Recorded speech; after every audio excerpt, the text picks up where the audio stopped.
болгон эмелерибиздин баары күйүп кетти. Главное өзүбүз аман калдык, ошого Кудайга шүгүр дейбиз. Балдарым аман, жолдошум аман. Түнкү 4-5-тин ортосунда болгон, баарыбыз уйкуда элек. Бишкектин Акбата конушунда жайгашкан 2 кабаттуу турак үйдө октябрь айында өрт чыгып, экинчи кабаты толугу менен күйүп кеткен. Бактыга жараша өрттөн эч ким жабыркаган эмес. Маанилүүсү бул үй бүлө турак жайын камсыздандырып койгон. Көп өтпөй мынтип үйүн калыбына келтирүү үчүн мамлекет тарабынан каражат бөлүнүп берилди. Ушу үйүңүздү деген учурунда камсыздап коюп турсуздар. Ушул сертификатты сизге тапшырып коелу.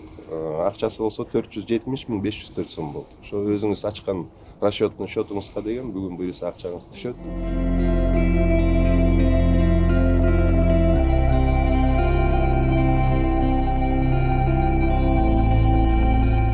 Үстүнкү этажы полный күйүп калды. Ал жакта бүт жууркан төшөгүбүз, кийим кечебиз, кызымдын спальня, шкаф, шифонерлердин баары ошол жакта болчу.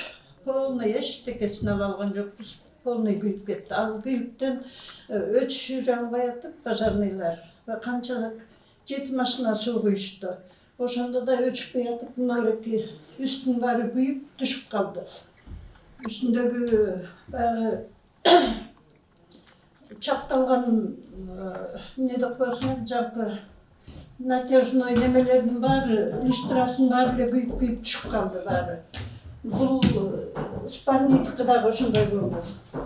Булардыкы дагы түшүп калды. Ошол убакта дагы жакшы жолдошум ойгонуп калды. Ойгонуп калса, үйдүн баары уже түтүнгө толуп калыптыр. Биз даже ошо түтүн менен уктап калышыбыз да мүмкүн экен да ошол убакта.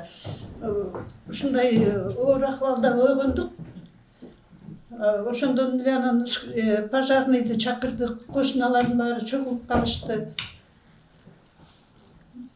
Өрт өчүргөндөр келип, өчүрүп, дагы баарын биринчи булардын аман алып калды.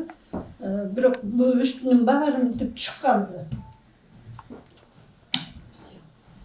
Бул суу ылдыяга берип, бизге булардын баарын кайра жууп, кырып, баягы немелердин баары акты да. Жолдошум экөөбүз мындай 3-4 күн эле болду го, бүт жууп, кырып, көөлөрдүн баарын кетирдик. Полный баары түшүп калды. Канча эмгек, канча расходтун баары ушинтип кетти. Баарын кайра эми нөлдөн баштап баарын тургузуш керек болуп атат. Ушундай акыбалда болдук. Болгон эмелерибиздин баары күйүп кетти. Главное өзүбүз аман калдык. Ошого Кудайга шүгүр дейбиз. Аман, жолдошум аман. Башыбыз аман дегендей ошондой болду. Эч кимге мындай кырсыктык каалабайм. Мындан тышкары мамлекеттик камсыздандыруу уюму автотранспорттук каражаттарды камсыздандыруу боюнча жол кырсыгына кабылган жарандарга чыгымдарды төлөп берди. Алардын бири Зульфия Матканбаева. Анын токтоп турган унаасын кран келип сүзүп кеткен. Бүгүн ал мамлекет тарабынан 22 000 сом алды. Биз үйдүн алдына машинени токтотуп койсок, машинени кран сүзүп кеттир. Анан ошону ушул мамлекеттик немеге кайрылдык. Кайрылсак ошо таап акчасын төлөп беришип атат. 22 000 төлөп атат бизге. Ошол силер дагы машинеңерди, үйүңөрдү камсыздандыргыла. Ошентип айтмакчымын бардыгын элечи. Эртең мен жумушка кетип бараткам 6-ларда. Автобус чыга калды эле, базадан чыгып эле уруп салды да меничи. Анан автобустарды камсыздандырып коюптур. Меникин төлөп берип атышат да. Буяк күнөөлүү болуп калды да, бирок камсыздандырып коюптур. Ошо мен да айтар элем кыргыз элиңечи. Ошо камсыздандырып койсо аябай чоң кереги тиет экен да. Мамлекеттик камсыздандыруу уюмунун төрагасы Элдияр Калдарбеков жарандар дагы кандайдыр бир жоопкерчиликти сезип, мүлктөрүн камсыздандыруусу керектигин белгиледи. Анын айтымында турак жайды камсыздандыруу аймактарда 600 сом болсо, ал эми шаар жеринде 1200 сомду түзөт. Ар кандай табигый кырсыктан улам турак жай жабыркаса, мамлекет 500 000 сомдон 1 миллион сомго чейин жардам берет. Жаңы өзүңүздөр көргөндөй биз 3 биздин кырдарыбызга каттап коелу. Ошо мамлекеттик камсыздандыруу уюмунун ошо Бишкек шаарындагы автобустардын баары камсыздалган да. Анан ошо камсыздандырылып, анан жанагы жол кырсыктар болуп тур да. Ошо жол кырсыктар болгондо ошо 3 жараныбыз жабыркап калыптыр. Ошо жабыркаган жарандарыбызга биз ошо төлөмдөрдү төлөп бердик жаңы элечи. Анан кийин мына бул камсыздандыруунун эң жакшы, эң пайдасы бар экенин өз көзүңөр менен көрдүңөр. Эмнеге дегенде бул мамлекеттик камсыздандыруу уюму ушу жарандар үчүн ачылганда, жарандарыбызга ошо кандайдыр бир кырсык болуп калганда ошо биринчи кезекте жардам берүү да. Анан кийин ошо автобустар кырсыкка жабыркап, кырсыкка калып калып, жана жарандар жабыркап калыптыр. Мына бир жараныбызга 150 000 сом тегерегинде бердик да. 3 000 сом тегерегинде акча төлөгөн. Ошо жараныбызга биз 150 000 сом тегерегинде акчаны бердик да. Андан тышкары дагы бир жараныбызга 78 000 сом, андан үчүнчүсүнө 22 000 сом тегерегинде акча бердик.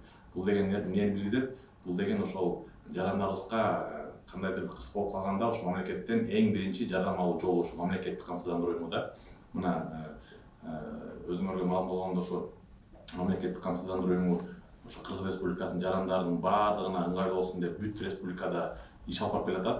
Ошо жана ОСАГО деп акыркы күндөрү сөз болуп аткандай, ошо мамлекеттин атынан эң чоң ошо ОСАГО боюнча иш алып барып аткан ошо мамлекеттик камсыздандыруу уюму да.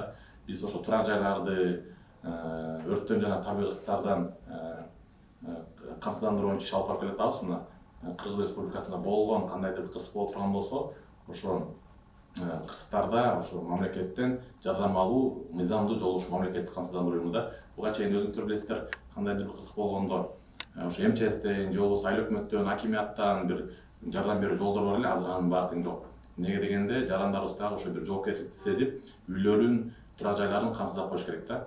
2024-жылы камсыздандырылган үйлөрдүн саны көбөйгөн. Мисалы 2023-жылы турак жайларды милдеттүү камсыздандыруу боюнча келишимдердин саны 131.685 түзсө, ал эми 2024-жылы 228.779 түзгөн.